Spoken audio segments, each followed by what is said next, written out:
What's up, Papa Power House crew? Today on Tool Time Tuesday, we're revisiting a tool that we looked at a couple weeks ago.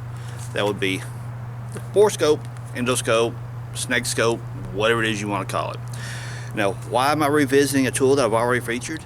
Well, if you guys refer back to the original video, which I'll put a link up in the corner and down in the description, you guys go check it out. That's where I really get in depth about setting it up and such like that. At the end of that video, I said, hey, if there's anything else you guys would like to see me scope, run that borescope up inside to see something cool, something different. Well, I had one. Jeepyj, great tool. Got one on Amazon Prime Day, pretty cheap. I used mine to see areas inside the dash of a few other projects. I think it would be cool to see around the inside of a frame on an older Jeep, see how much dirt and crud builds up. Also down the vent of a cowl of the Jeep. That's a good idea. I shall do that. So that being said, be sure to hit that subscribe button, hit that little bell notification button so you'll be notified when I release these videos.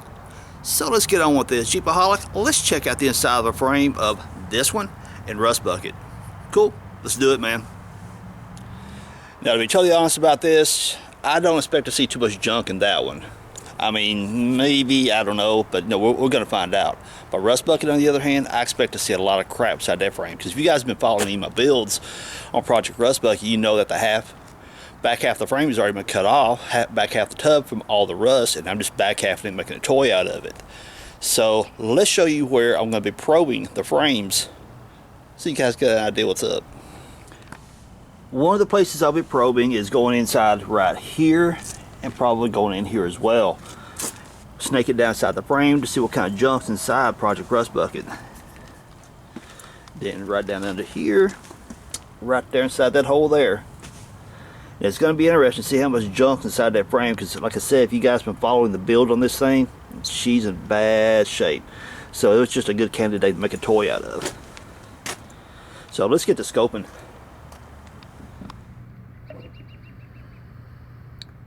Okay, we got the camera synced up to the phone now.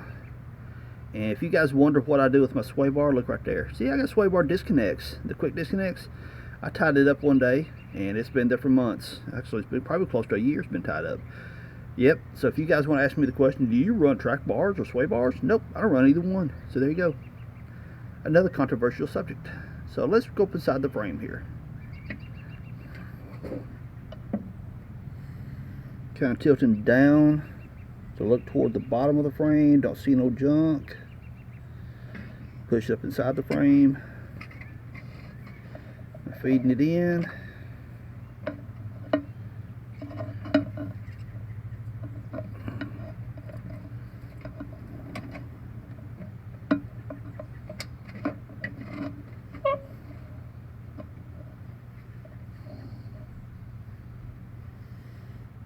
Okay, I'm playing with the light settings right now.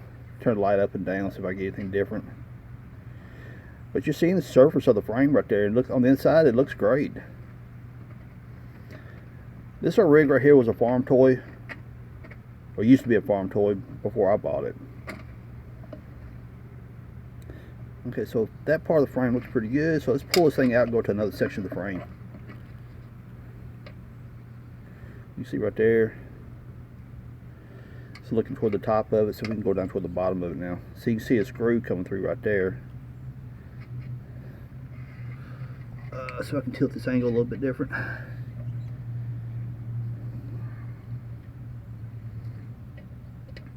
So you got a little bit of surface rust right there.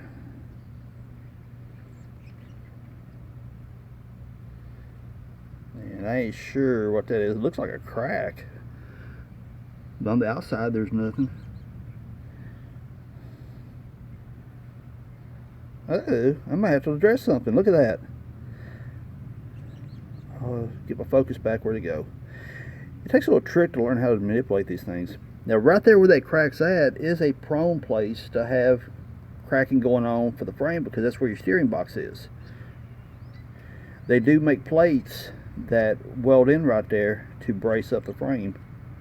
So it looks like I got a future project ahead of me. I'm trying to get that sweet angle to get in there and see the rest of it.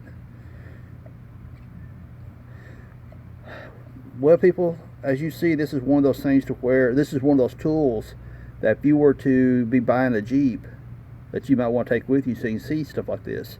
You cannot see this crack from the outside, at least I haven't. There is a brace to where the steering box is right next to it. Looks like it might be around it. So it looks like I'm going to have to examine it closer from the inside. But, I mean, they do make kits. The brace is up the frame right there because it is known for pushing heavy tires around.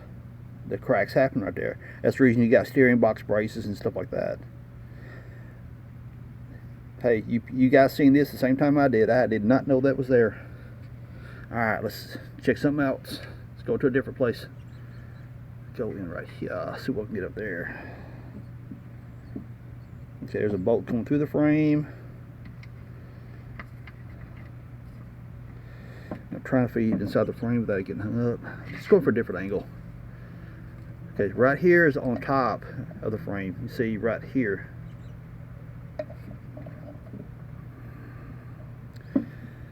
Okay, it's like I've got a little bit of trash going on right there. See a bolt back here in the back. See if I can make the thing feed correctly. Got feeding it down inside the frame. But there's a little bit of surface rust.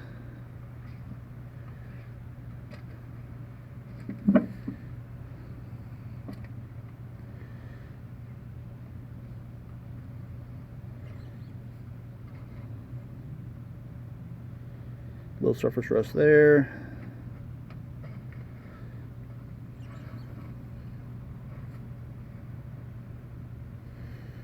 So it's a little weld pock, a little weld splatter, so I'll get to the right. Then you got some surface rust right there. Cool. Alright, let's check another spot on the frame.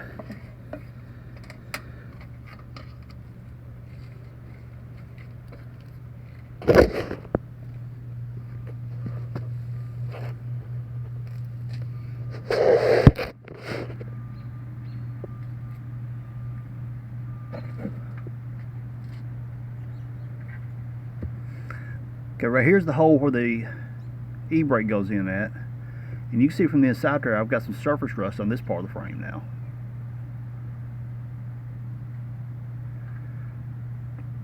Now, this rig, as far as I know, has always came from Tennessee.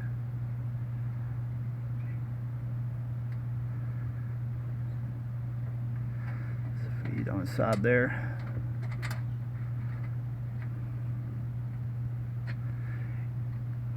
I'm kind of grabbing the wire, twisting the camera around a little bit so I can get some different angles on the inside the frame.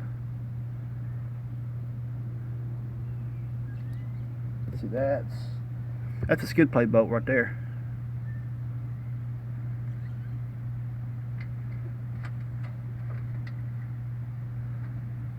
And that's one of those little contraptions, little Christmas tree clips that holds brake lines or wiring in place.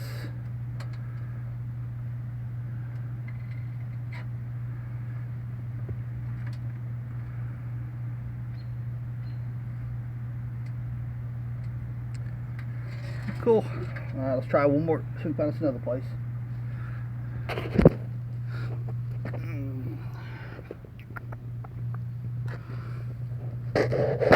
Okay, now we're at the back here. You see, here's my tire here. We're going underneath the fender well. And we're going to feed in right through that hole right here. Okay, surface rust.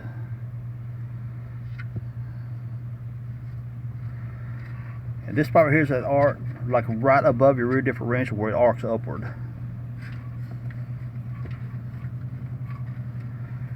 And through here it's known for holding rust really bad.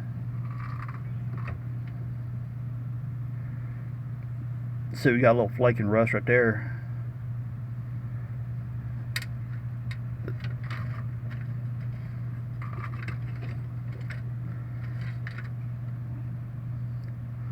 And right there's a big flake rust. So I got rust inside the frame on my 91 model.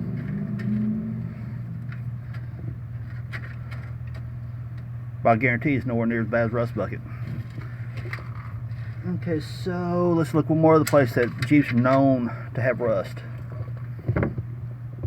Okay, camera angle, how am I doing this? Right there the little gap, which is, here's your fender, tire, camera's showing everything upside down right now. Here's tire, fender, you're going in between that, and there's that slot right there on top of the frame. Here, we're gonna look down inside that. This is one of the places that Jeeps are prone to really rusting out, because all this back section of rust bucket has now been replaced with tubing because it was just absolutely gone. Spider web. Let's see right there, some rust. That looks like kind of funky spider web or something. So yeah, I've got a little bit of rust on the bottom part of this frame right here. But on the outside of it looks fine. But the thing of it is, your trash collects on the inside and it doesn't get washed out, blown out, or anything like that. That's when junk like this happens. That's just weird. Looks like some kind of funky spider web or balled up wool or something. That's weird.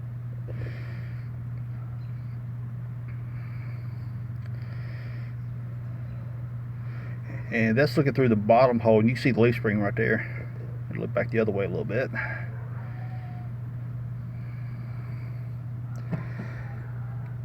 And you see a little bit of surface rust going on there. Let's see. There's your rear shackle. No other place to play there. Okay, let's go check out rust bucket.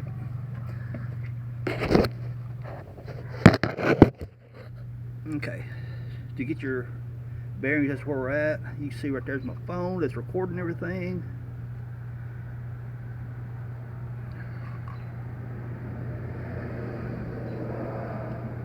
Okay, now the camera's right side up. You just got to basically hold the wire and manipulate it around to get what you need. Now, this is going to be a trip because I know there's got to be tons of traffic.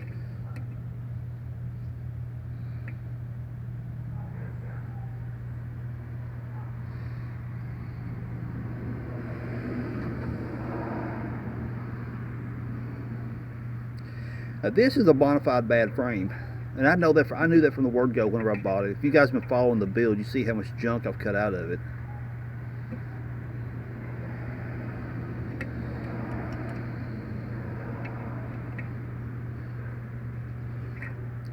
So unless you're building a really, toy that you plan on doing a lot of work to the frame, boxing it in, because that's exactly what I'm doing. I'm taking a 3/16 plate and boxing this frame in to strengthen it up. But if you run across a frame, if you get your scope and you go check out a Jeep and you see stuff like this, unless you've got access to another frame, run. But honestly, people, I gave so little for this rig right here that money-wise, I'm still not hurting. See how that rust down through there. I don't have as much crud sitting on the bottom as I thought I was going to, but definitely a lot of rust. Okay, let's look through it. Here's the shock tower here. Right underneath it is a round hole. Got feet inside there. Look down. Focus. You must focus. Look at all the scale. All that scale inside the frame. Yeah, again, unless you're super handy with fabrication, or you plan on building a toy like I am and just plating the whole frame with 3/16 plate to stiffen it up. If you run across a Jeep like this and you're going to be buying one, run like crazy, or unless you got a frame swap or something, and you better be getting it darn cheap. And trust me, I got this rig right here super inexpensive. Okay, let's look at another place. Okay.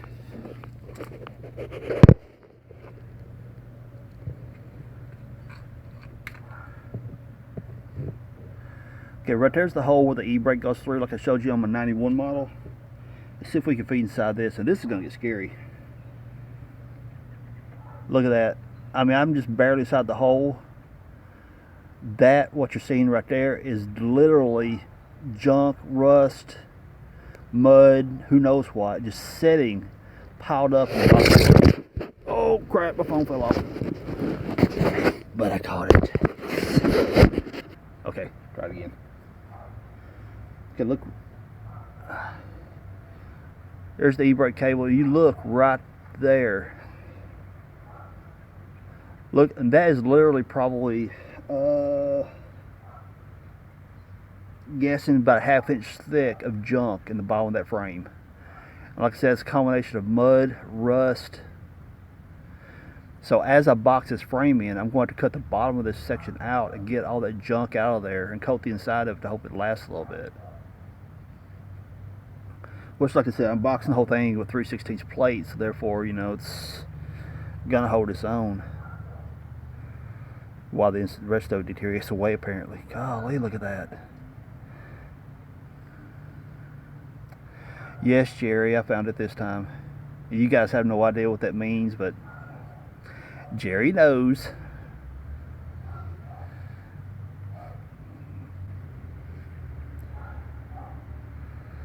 So now I found my own, Jerry. Ha ha ha ha. Look at that. Good Lord.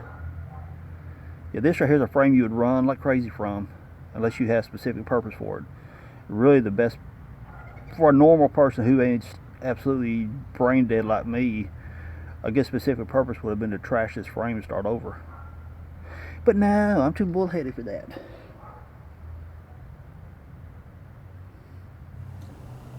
The other place where Jeepaholic requested to run the scope would be right down inside these vents, which I think would be very interesting as well, and probably see what I can see back in behind here. Because just imagine, like, oh my gosh, I dropped my favorite whatever and it disappeared on top of the dash. Did it actually go down inside here, or is it still in my pocket and I'm having an airhead day? Who knows? So if you have one of these scopes, you'll be able to see down inside here and down inside here, but we're going to find out how much here in just a moment. Now let's check out what goes down inside the dash. This is the heater vent you're seeing here, so we're going to feed down inside there, see what we can find.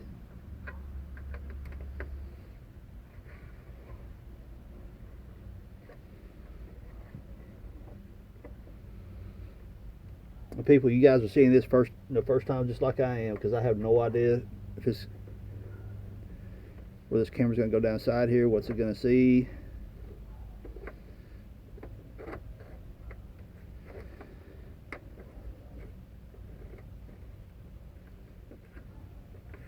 Okay, let's try a different slot in the vent.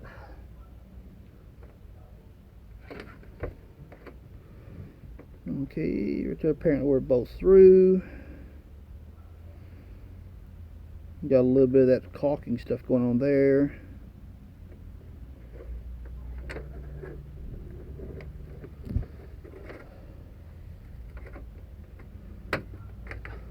Oh, dang it.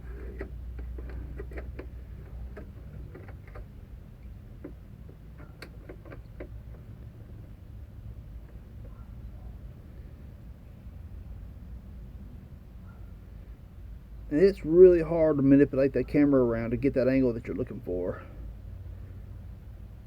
So apparently that's some of the ductwork going down into it. A different vent, so if we see something different.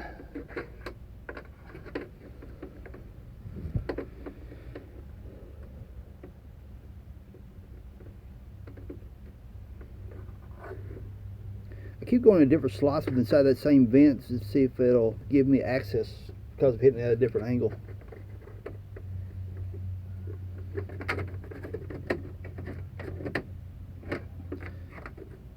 There you go.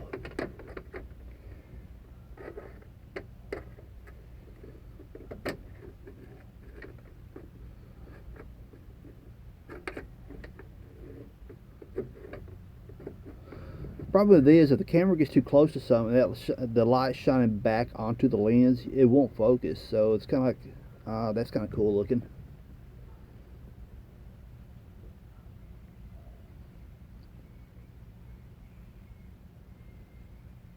That's like one of the vents, the flapper vents looks like. I don't know why it's so white and fuzzy looking. I've never pulled all the crap out of the dash on this thing, so. And some of you may know, may not know, depends on whether you follow me on Instagram or not. But I'm gathering parts to do a CJ dash conversion.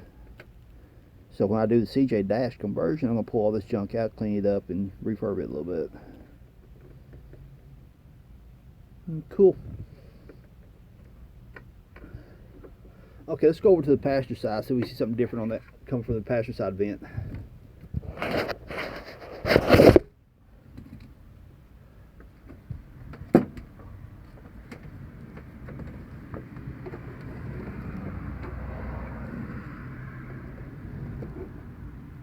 Okay, we're the passenger side vent now, feeding down.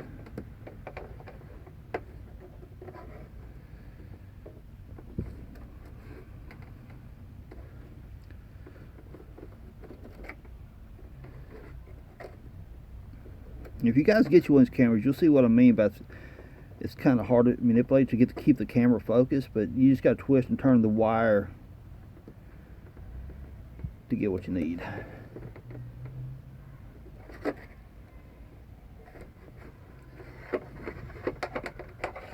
Try going down a different angle. There we go.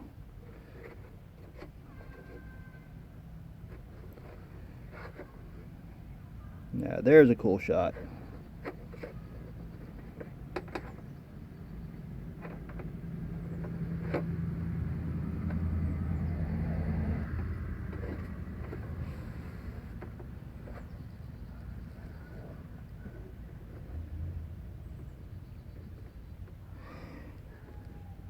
The camera has went down inside the vent and curled right back up, so what I'm seeing here is the windshield, because there's my hand. It went down and curled back up. That's just weird. Now, that was a pretty cool little video, looking down inside the frames and stuff. Now I realize how bad rust bucket is, and I gotta cut all that junk out of the bottom of it to get all that rust out. Yeah, fishing it down the heater frame, the heater ducts up top, the defrost ducts, that was kind of interesting. Again, just one of those things, you gotta manipulate the camera, twist it around a little bit, and to make it get to the angle you need to see. It just takes practice working with these cameras. Now, there's one more place I'm gonna try.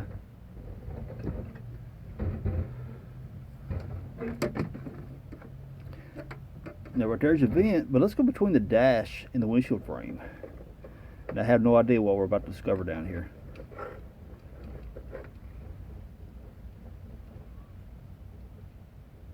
This is one of those things, if you discover, oh my gosh, I dropped something. Is it down behind the dash? And that's where the dash pad meets the windshield frame. And I'm just taking the camera, just sliding it right over top of the windshield. And I may discover something. I've lost it and know I lost it.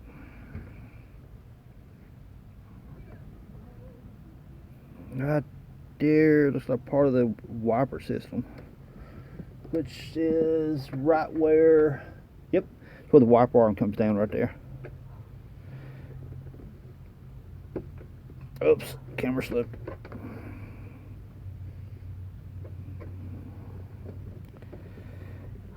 Yeah, you can see the top of one of the screws inside the windshield frame right there. Yeah, that's gonna come time when I change that seal. That's gonna be interesting.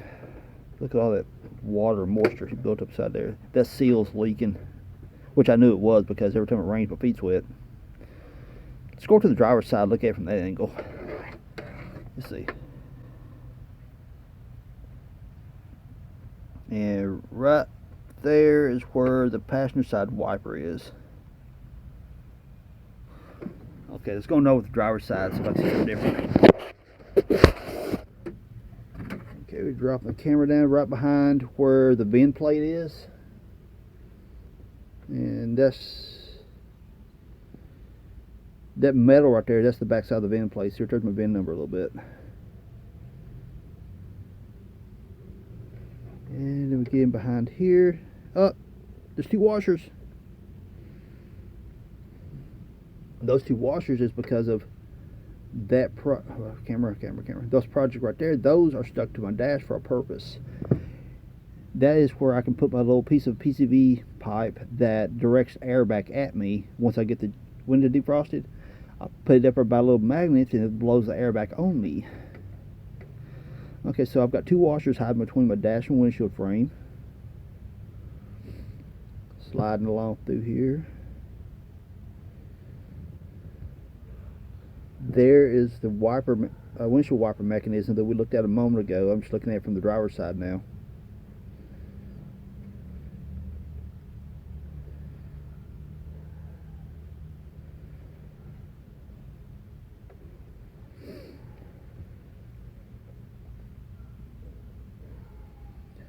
But cool. Now, as y'all can see, having that little camera is a handy little tool to have, especially if you're going to go buy a Jeep. Now, it don't matter if it's a CJ, YJ, TJ, whatever the case may be. Frame rot is a real thing, especially once you get above the up in the rust belt, as they call it. Rust bucket came from up around Pennsylvania area. Everything up there just falls apart because of all the salt. So if you're buying a rig that comes from some place that has a long hard winter, they use a lot of salt on the roads, you can about guarantee you're going to have some kind of frame rot. So you can take the camera right up inside the frame to gauge how bad the frame is.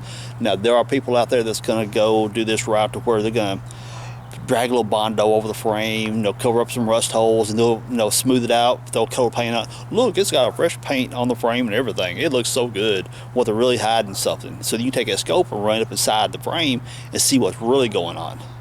Therefore, you don't get home, discover that this nice, beautiful, pretty rig you done bought has actually got a rotten frame. So those cameras can actually save you a lot of money in the end.